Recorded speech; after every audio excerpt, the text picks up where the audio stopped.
Joining me now is our Ukraine correspondent, Gulliver Cragg. He's in Kyiv, the capital, for us today. Gulliver, we have then these Russian claims, also Ukrainian counterclaims about control of this village on the Dnipro River. What can you tell us about it, and actually perhaps whether it's particularly important or not?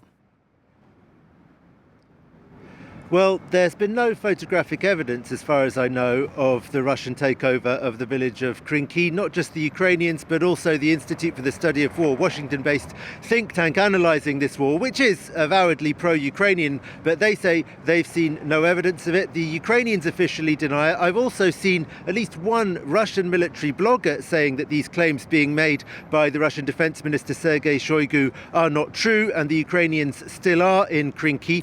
The Ukrainians admit, though, that they are in difficulty there, as they are all along the front lines. Krynky is a source of particular concern because it's this Ukrainian bridgehead on the southern bank of the Dnipro River in Kherson region. The Ukrainians retook the whole of the northern part of Kherson region at the end of 2022, but the Russians still control all of the southeastern part of that region on the other side of the river, apart from Krynky and a few other localities on the marshy left bank of the river. They were seen as important when people thought that the Ukrainians were going to be able to push further towards Crimea, but they didn't do that. They've just been trying to defend these places like Krynky, saying that it's worth their while because they're able to inflict losses on the Russians from there and to limit the Russians' ability to shell the city of Kherson, which is on the other side of the river and Ukrainian held.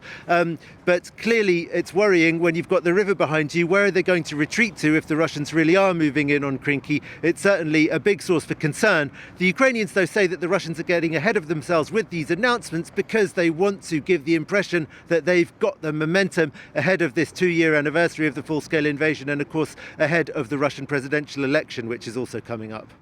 And Gulliver, speaking of that anniversary, which will be marked on Saturday, you've been travelling around the country. You were in the east of Ukraine earlier on this week. So what's the mood like among Ukrainians as we approach 2 full years of war?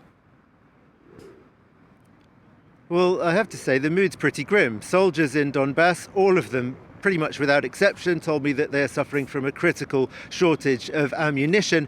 And the announcements being made by officials, these soldiers were speaking off the record, of course, but even on the record, you've got the deputy commander of the 3rd Assault Brigade, regarded as elite Ukrainian troops, who were sent in to have one last crack at trying to hold Avdiivka and then pulled out very quickly. Their deputy commander said the Russians have got what it takes to push further west, and they will do so. So that's pretty grim. You've got Kyrylo Budanov, the very popular head of Ukrainian military intelligence, who is usually the guy who makes very, very optimistic predictions. Last year he was saying that the Ukrainians would very soon retake Crimea. Now even he is saying that Ukraine is going to be in a defensive position for the whole of 2024, and only in 2025 will be able to think about trying to reclaim occupied territory. Obviously, when we're only in February, the prospect of the whole of this year seeing the Ukrainians on the defensive is not exactly encouraging for the Ukrainian population at large. And then there are fears that they might not even manage to defend the territory that they currently hold, and that the Russians really might advance.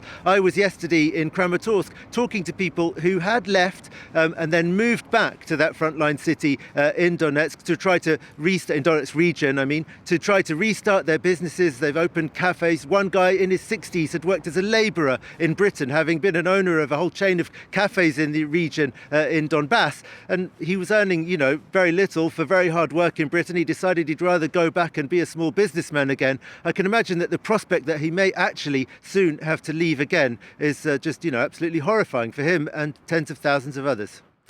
Gulliver Cragg, thank you as always for your reporting and for bringing us up to speed as well. Gulliver Cragg for us there in the Ukrainian capital.